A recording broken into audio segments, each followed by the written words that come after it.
Hello students, welcome again in today's lecture. Today we are going to learn about framing WH questions. आपको पता है WH questions तैयार करना, आपको frame WH question to get underline answer, ये एक question आपको आता है जिसमें आपको सेंटेंस दिया जाता है और सेंटेंस में कभी कभार अंडरलाइन पार्ट दिया जाता है या नहीं दिया जाता। उस सेंटेंस पर आपको क्वेश्चन बनाना पड़ता है और वो भी खास करके WH क्वेश्चन। दो प्रकार के क्वेश्चन होते हैं, WH question and rhetorical question. Rhetorical question means yes no type question and WH question आपको पता है जो WH वर्ड से हम स्टार्ट करते हैं, why, when, who, what, where, how many, इनमें से हम वर्ड को लेकर जो क्वेश्चन बनाते हैं वो है WH क्वेश्चन। और रिटोरिकल क्वेश्चन क्या है? रिटोरिकल क्वेश्चन एक ऐसा क्वेश्चन है जिसका आंसर यस या नो में दे सकते हो या कभी कभी उसका आंसर देने की जरूरत नहीं पड़ती, उसे भी रिटोरिकल क्वेश्चन कहते हैं। लेकिन नॉर्मली ग्रामर में ये दो प्रकार के क्वेश्चन है, WH question and rhetorical question, या हम ऐसा बोल सकते हैं कि तीन प्रकार के क्वेश्चन हम बोल सकते हैं, WH question, yes no type और verbal question and rhetorical question. WH question क्या है? जो WH वर्ड से शुरू होते हैं वो WH question. Yes no type question और वर्बल क्वेश्चन क्या है?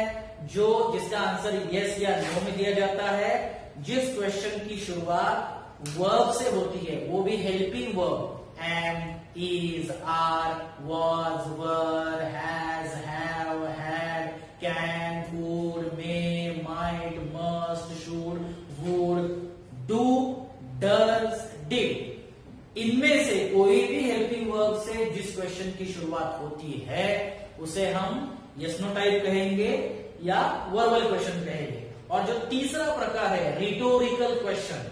रिटोरिकल क्वेश्चन क्या है? जिसका आंसर देने की जरूरत नहीं पड़ती बहुत बार, ओके, लेकिन ऐसे क्वेश्चन आपको कम आते हैं। WH क्वेश्चन और वर्बल क्वेश्चन ज्यादा आते हैं, उसमें भी WH क्वेश्चन बहुत बार आता है। तो WH क्वेश्चन हम जैसे एग्जाम्पल हमने बताया, मैं एग्जाम्पल लिखता हूं यहां पहले,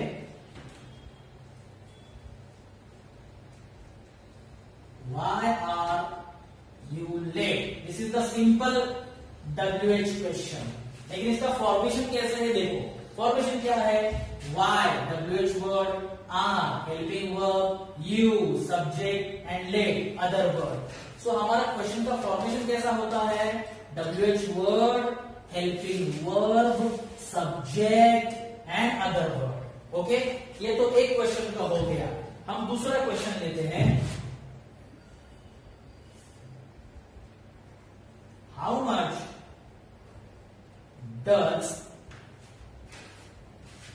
much does the pen cost? How much does the pen cost?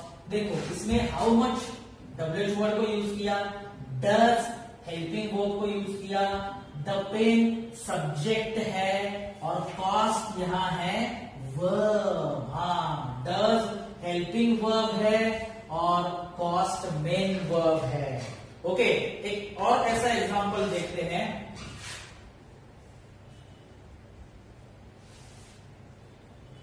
What did you know about it? What did you know about it? देखो क्वेश्चन का फॉर्मेशन कैसा है, व्हाट WH वर्ड है, डिड हेल्पिंग वर्ब है, you subject है, no main verb है और बाकी रिमेनिंग सेंटेंस है। तो क्वेश्चन का फॉर्मेशन, फॉर्मेट कैसा है समझ लो। फॉर्मेट में आपको पहले WH वर्ड लिखना पड़ेगा, प्रॉपर हेल्पिंग वर्ब लिखना पड़ेगा, हेल्पिंग वर्ब के बाद सब्जेक्ट आएगा, सब्जेक्ट के बाद मेन वर्ब आएगा और उसके बाद अगला सेंटेंस और एंडिंग में क्वेश्चन मार्क। बहुत सारे स्टूडेंट क्या करते हैं, ये जो हेल्पिंग वर्ब है ये हेल्पिंग वर्ब नहीं लिखते, डायरेक्टली मेन वर्ब को लिख देते हैं, या बहुत बार यहाँ वॉज लिखते हैं या आर लिखते हैं। लेकिन you have to use proper helping verb. जैसे कि यहाँ मैंने डिड लिखा है तो इस क्वेश्चन का टेंस है सिंपल पास्ट टेंस। जैसे कि मैंने यहाँ डज लिखा है, तो डज मतलब इस क्वेश्चन का टेंस है सिंपल प्रेजेंट टेंस। और जैसे कि मैंने यहाँ आर लिखा है, तो इस आर का टेंस है सिंपल प्रेजेंट टेंस। ओके, तो अलग अलग टेंस के अकॉर्डिंग आपको अलग अलग प्रकार के हेल्पिंग वर्ब लिखने हैं।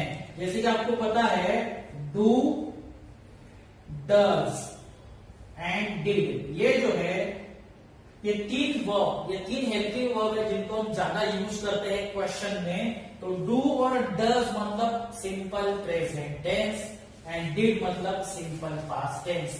अगर आपको सेंटेंस सिंपल पास्ट में दिया है तो क्वेश्चन में आपको डिड यूज करना है।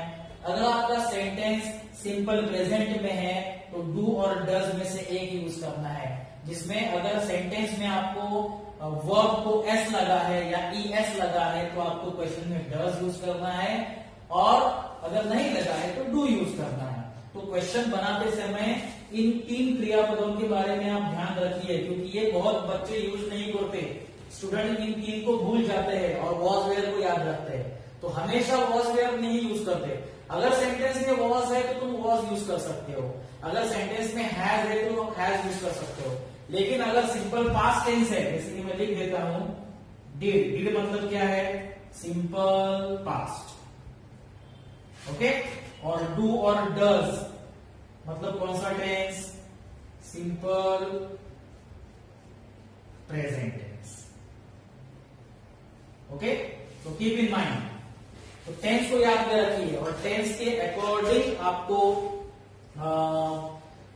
क्वेश्चन बनाने हैं। ओके, तो क्वेश्चन के अलग अलग प्रकार है। जैसे कि मैंने अभी व्हाई आर यू लेट, इसमें हमने क्या देखा कि ऑक्सिलरी वर्ब है। ऑक्सिलरी वर्ब कौन सा है आर, तो ऑक्सिलरी वर्ब कहां आया यू के पहले, मतलब सब्जेक्ट के पहले आया। Okay, why you are late ऐसा नहीं लिखेंगे, पहले हम ऑक्सिलरी वर्ब लिखेंगे उसके बाद सब्जेक्ट लिखेंगे। ओके, उसके बाद अब हम लेते हैं वर्बल क्वेश्चन। वर्बल क्वेश्चन में क्या है, ये तो डब्ल्यूएच क्वेश्चन हो गए। Verbal question,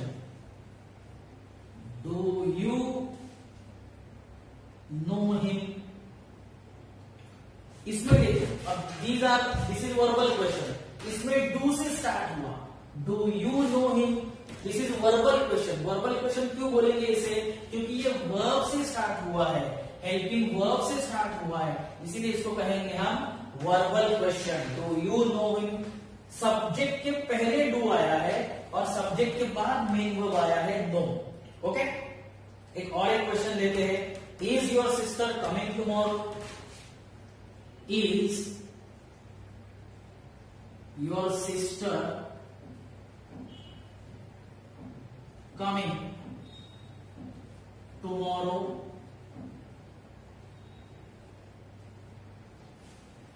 is your sister coming tomorrow, इसमें देखो पहले वर्ब आया क्योंकि ये वर्बल क्वेश्चन है, उसके बाद सब्जेक्ट आया और सब्जेक्ट के बाद मेन वर्ब आया। So helping verb subject main verb, helping verb subject main verb, verbal question. Verbal question का फॉर्मेशन कैसा है, फॉर्मेट कैसा है, देखो वर्बल क्वेश्चन स्टार्ट होगा हेल्पिंग वर्ब से, उसके बाद आएगा सब्जेक्ट, उसके बाद आएगा मेन वर्ब।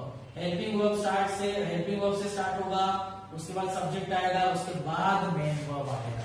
तो बहुत बार हम फॉर्मेशन अलग करते हैं या रॉन्ग करते हैं। Okay, is coming your sister, no is your sister coming, ये आपको पता ही है, लेकिन मैं आपको थोड़ा सा रिवाइज कर रहा हूं क्योंकि 3-4 महीने से हमने ग्रामर का स्टडी किया ही नहीं होगा, ये मुझे पता है। इसे I am revising all the topics, okay, with examples. और एक एग्जांपल हम देखते हैं डब्ल्यूएच क्वेश्चन में, when was your reservation, when was your reservation made? So when was your reservation made? तुम्हारा रिजर्वेशन कब किया गया, यहां देखो when के बाद हेल्पिंग वर्ब आया was, ओके, उसके बाद your reservation as a subject लिया गया और made वर्ब, और उसके बाद तो कुछ नहीं है। ओके, तो इस तरह से मैंने दो क्वेश्चन क्यों लिखे हैं अगर, और एक हम एक्सप्रेशन यहाँ वर्ब लेते हैं, can he work honestly, can he work honestly, और एक वर्बल क्वेश्चन हमने लिया, कैन ऑक्सिलरी से स्टार्ट हुआ, उसके बाद ही सब्जेक्ट लिया, उसके बाद वर्क मेन वर्ब लिया और ऑनेस्टली। जैसे इंग्लिश बोलते बोलते हम बोल सकते हैं ही कैन वर्क ऑनेस्टली, बट ये सेंटेंस है, क्वेश्चन नहीं है, क्वेश्चन का फॉर्मेट अलग है, can he work honestly. Okay, और एक एग्जांपल लेते हैं, will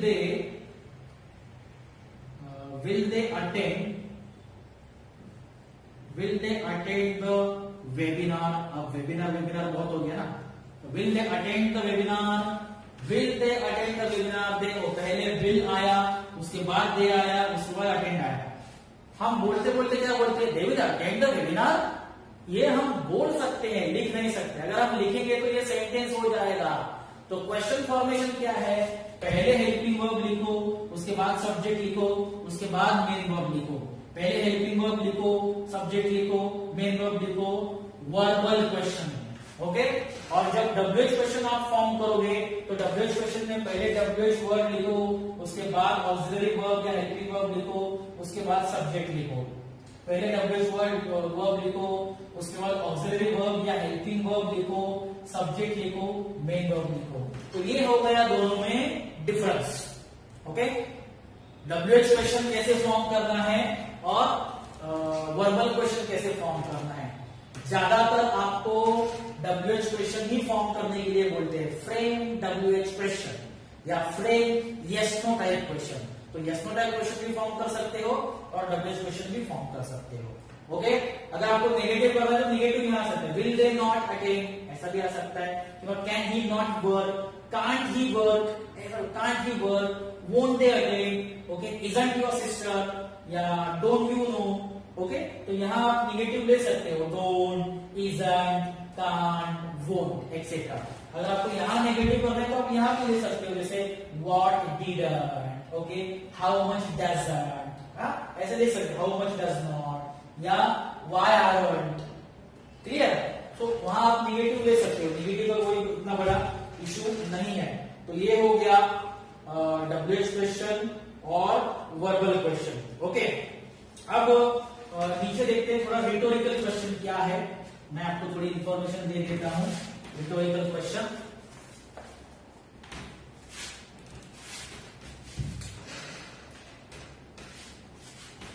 rhetorical, RHETORICAL,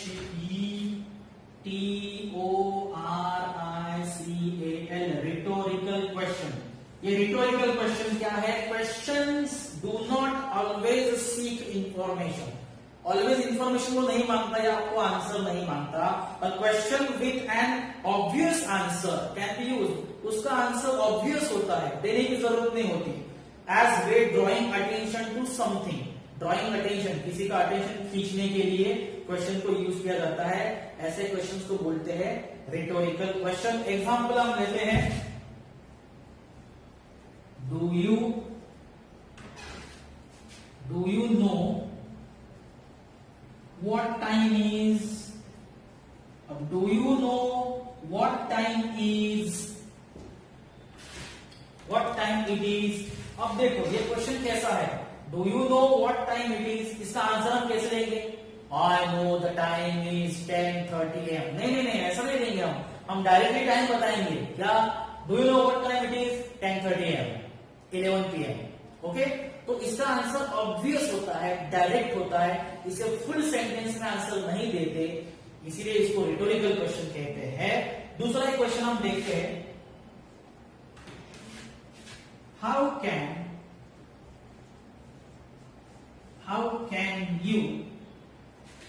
can you be so irresponsible.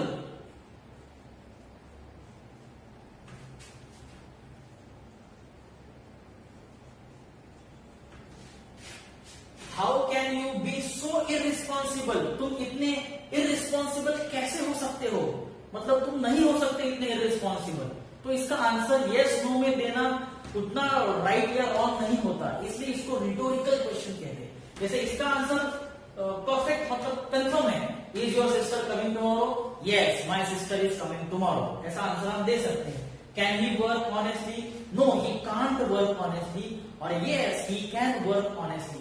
ऐसे इसका आंसर हम दे सकते हैं, इसका आंसर हम दे सकते हैं कंफर्म आंसर, लेकिन इन जैसे क्वेश्चन का आंसर कंफर्म नहीं हो सकता, तो बहुत ऑब्वियस होता है, आंसर देने की जरूरत नहीं पड़ती, ऐसे क्वेश्चन को हम कहेंगे रिटोरिकल क्वेश्चन। ओके, समझ में आया? तो ये हो गया हमारा रिटोरिकल क्वेश्चन। ओके, तो तीनों का डिफरेंस आपको समझ में आया होगा, WH question, verbal question, rhetorical question.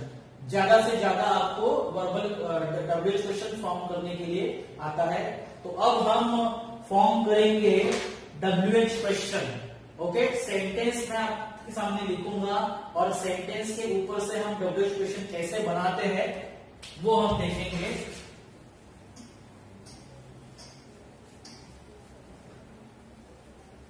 Okay, now we will learn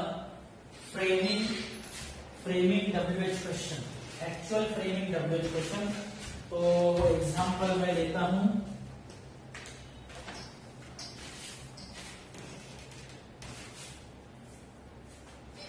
first example, my uncle died before I was born। My uncle died before I was born। Before I was born के नीचे underline किया गया है और bracket में आपको दिया गया है फ्रेम, ब्रैकेट में आपको दिया गया है frame WH question to get underline part as answer. Okay, मतलब अंडरलाइन पार्ट आंसर आ जाए ऐसा क्वेश्चन आपको बनाना है। My uncle died before I was born. देखो, अब हम इसका क्वेश्चन बनाएंगे। Before I was born, before ये क्या वर्ड आपको बताता है? बिफोर मीन्स टाइम, तो टाइम का वर्ड कौन सा है? व्हेन। सो व्हेन से WH क्वेश्चन स्टार्ट होगा। अब देखो, डाइड मतलब कौन सा टेंस है? Past tense. तो पास्ट टेंस का हेल्पिंग वर्ब कौन सा आएगा? Did. Okay, so when did. अब देखो माय अंकल है, माय अंकल मतलब हम क्वेश्चन कैसे पूछेंगे? Your uncle. जब मैं योर अंकल से क्वेश्चन पूछूंगा तब आंसर माय अंकल से आएगा। अगर माय अंकल से आंसर है तो क्वेश्चन योर अंकल से आएगा। So when did your uncle die. अब मैं डाई ही लिखूंगा, यहां मैं फिर से पास्ट टेंस नहीं लिखूंगा क्योंकि इसका पास्ट टेंस मैंने यहां लिखा है। तो एक सेंटेंस में हम दो बार टेंस नहीं लिखते, एक ही बार। तो ये टेंस मैंने लिख दिया सिंपल पास्ट टेंस, और यहां मैं इस डाई का डाई लिखूंगा, ये सेकेंड फॉर्म है, इसका मैं फर्स्ट फॉर्म लिखूंगा। So when did your uncle die, ये हो गया हमारा क्वेश्चन। ओके, दूसरा क्वेश्चन लेते हैं, दूसरा सेंटेंस लेते हैं। I took them out to nearby restaurant for dinner। I took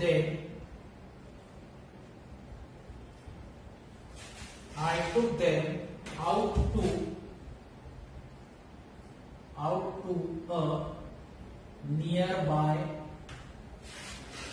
nearby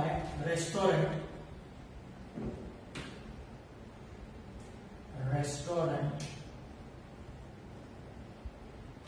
for dinner।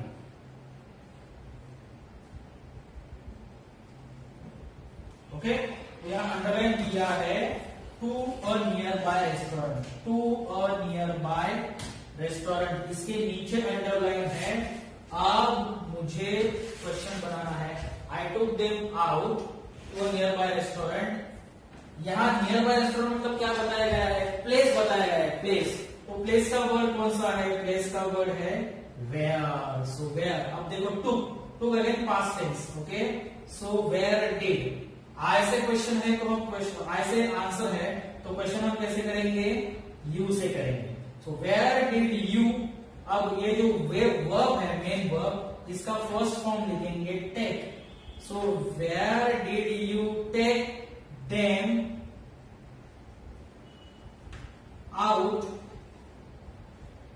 For a dinner. Where did you take them out for a dinner?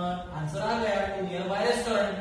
When did your uncle die? Before I was born. आंसर आ गया। तो हमारे दोनों question correct है। Okay, तो इस तरह से आपको WH क्वेश्चन बनाना है। इसका होमवर्क आपको भेजा जाएगा, नोट्स में से सेंटेंस के क्वेश्चंस आपको बनाने हैं। ओके, आशा करता हूं आपको टॉपिक समझ में आ गया होगा। यहाँ हम रुकते हैं। Thank you very much.